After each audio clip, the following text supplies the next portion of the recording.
Yusril Iza Mahendra diberikan kewenangan untuk menggugat ADART Partai Demokrat AHY ke Mahkamah Agung. Artinya bahwa hari ini yang menghadapi langsung SBY dan keluarganya adalah Yusril Iza Mahendra.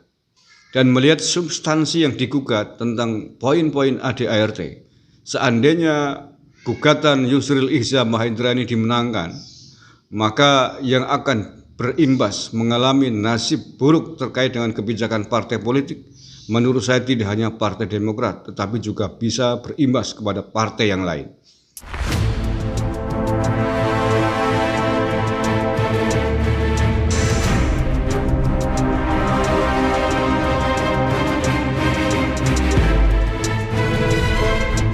Bismillahirrahmanirrahim. Alhamdulillahirrahmanirrahim. Allahumma sholli ala sayyidina Muhammadin wa ala sayyidina Muhammad.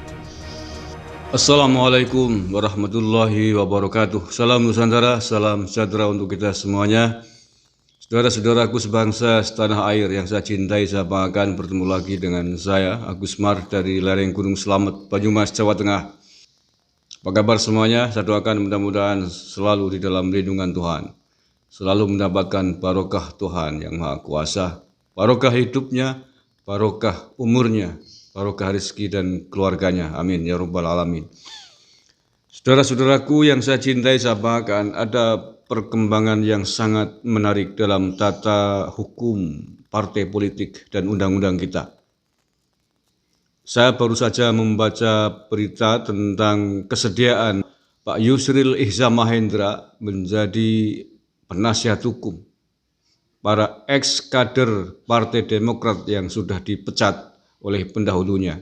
Dan ini akan menjadi sangat menarik. Artinya bahwa hari ini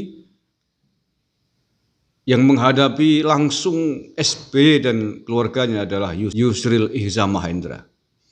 Yusril Iza Mahendra diberikan kewenangan untuk menggugat ADART Partai Demokrat AHY ke Mahkamah Agung.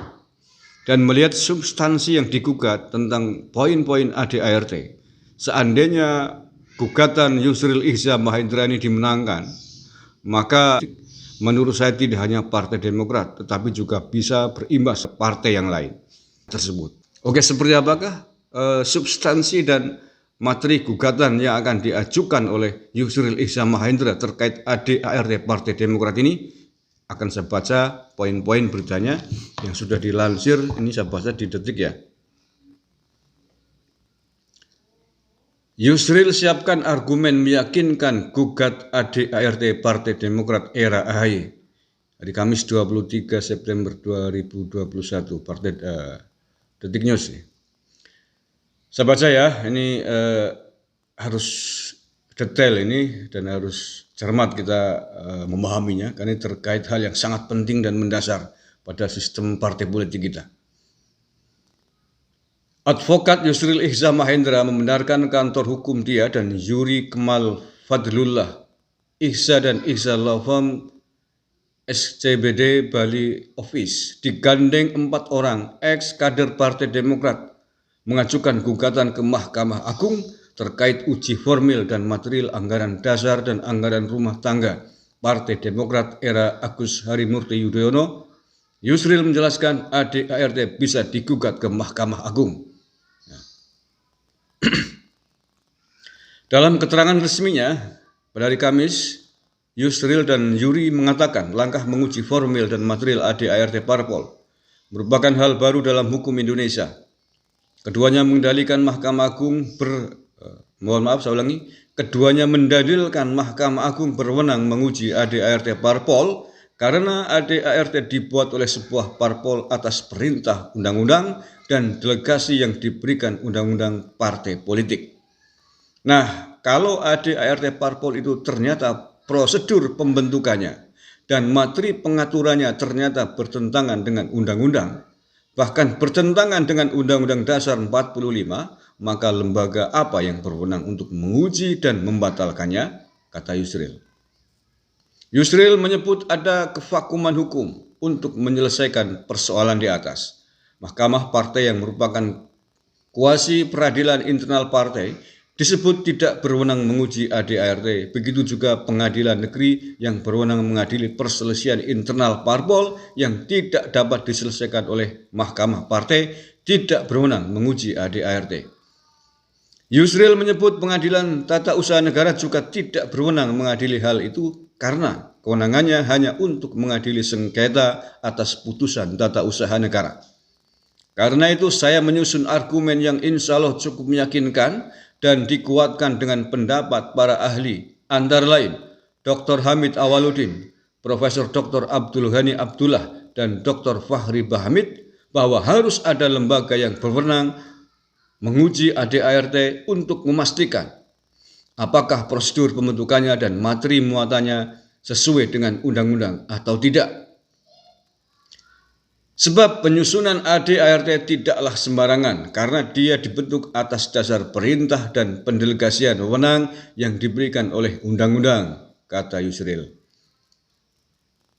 Mantap, ini sesuai dengan kasus kita. Kemarin saya juga mengatakan bahwa memang internal partai punya aturan tersendiri, tetapi bahwa aturan internal partai tidak boleh bertentangan dengan prinsip-prinsip kita berbangsa dan bernegara, termasuk di dalam berpolitik dan berdemokrasi di tanah air ini. Belum lama saya sampaikan itu. Saya lanjutkan. Yusril dan Juri mengatakan kedudukan parpol sangatlah mendasar dalam kehidupan demokrasi dan penyelenggaraan negara.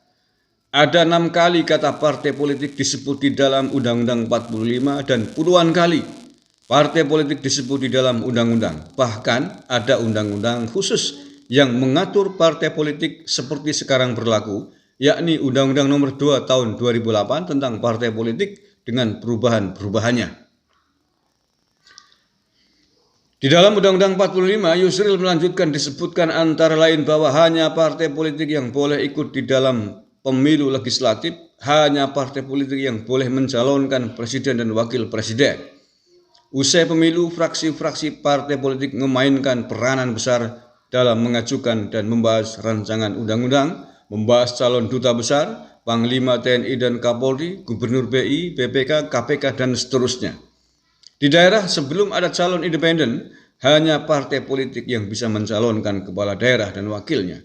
Begitu partai politik didirikan dan disahkan, partai tersebut tidak bisa dibubarkan oleh siapapun termasuk oleh presiden. Partai politik hanya bisa dibubarkan dengan putusan Mahkamah Konstitusi. Nah, mengingat peran partai yang begitu besar dalam kehidupan demokrasi dan penyelenggaraan negara, bisakah sebuah partai sesuka hatinya membuat ADART? Apakah kita harus membiarkan sebuah partai bercorak oligarkis dan monolitik, bahkan cenderung diktator, padahal partai adalah instrumen penting dalam penyelenggaraan negara dan demokrasi? Tegas Yusril Iza Mahendra. Yusril mengingatkan partai-partai yang punya wakil di DPR RI juga mendapatkan bantuan keuangan yang berasal dari APBN, yang berarti dibiayai dengan uang rakyat. Yusril berpendapat jangan ada partai yang dibentuk dan dikelola suka-suka oleh para pendiri atau tokoh-tokoh penting yang dilegitimasi oleh ADART yang bertentangan dengan undang-undang, bahkan Undang-Undang Dasar 45. Mahkamah Agung harus melakukan terobosan hukum untuk memeriksa, mengadili, dan memutus apakah ADART Partai Demokrat tahun 2020 bertentangan dengan undang-undang atau tidak. Apakah perubahan ADART dan pembentukan ADART Partai Demokrat tahun 2020 telah sesuai dengan prosedur yang diatur oleh undang-undang atau tidak. Apakah materi pengaturannya seperti kewenangan majelis tinggi yang begitu besar dalam Partai Demokrat sesuai tidak dengan asas kedaulatan anggota sebagaimana diatur dalam Undang-Undang Partai Politik, kata Yusril. Apakah wewenang Mahkamah Partai dalam ADART yang putusannya hanya bersifat rekomendasi, bukan putusan yang final dan mengikat sesuai tidak dengan Undang-Undang Partai Politik? Apakah keinginan 2/3 cabang Partai Demokrat yang meminta supaya dilaksanakan KLB baru bisa dilaksanakan jika majelis tinggi setuju sesuai dengan asas kedaulatan anggota dan demokrasi yang diatur oleh Undang-Undang Parpol atau tidak? Demikian seterusnya sebagaimana kami kemukakan dalam permohonan uji formil dan material ke Mahkamah Agung. Imbuhnya.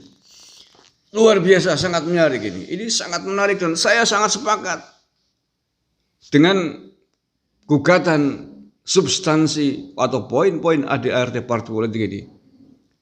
Mudah-mudahan dimenangkan, itu katanya Pak Yusril. Tidak ada lagi partai politik yang dikendalikan oleh satu orang, yang dikendalikan oleh sabda Pandita Ratu dan sabda pendeta ketua umumnya, walaupun berdalih atas dasar ADART atau bersembunyi di balik keputusan ADART. Saya sepakat bahwa ADART partai tidak boleh bertentangan dengan sistem penyelenggaraan negara yang sudah berlaku di tanah air ini. Ini adalah negara demokrasi. Negara yang menjunjung tinggi mendasarkan Pancasila. Sila keempat diantaranya mengatakan kerakyatan yang dipimpin oleh hikmat kebijaksanaan dalam permusyawaratan perwakilan. Maka salah satu bentuk dan wujudnya adalah bahwa partai politik harus menjunjung tinggi azas-azas musyawarah di dalam mencapai, di dalam membuat keputusan dan kebijakan-kebijakan. Partai politik boleh memiliki aturan internal, tetapi partai politik tidak boleh bertentangan dengan prinsip-prinsip kita di dalam kita menjalankan sistem demokrasi Pancasila yang kita anut ini. Terima kasih, mudah-mudahan Pak Yusril Iza Mahendra akan membuka jalan bagi demokrasi sehingga partai-partai politik, terutama para elitnya, ketua umumnya, tidak boleh sewenang-wenang di dalam menjalankan roda partai politiknya. Dengan demikian, maka kehidupan demokrasi di tanah air ini akan bisa diharapkan menjadi lebih sehat dan lebih baik ke depannya. Terima kasih, kurang lebihnya mohon maaf. Wallahul muwaffiq ila aqwamit thoriq. Assalamualaikum warahmatullahi wabarakatuh. NKRI harga mati.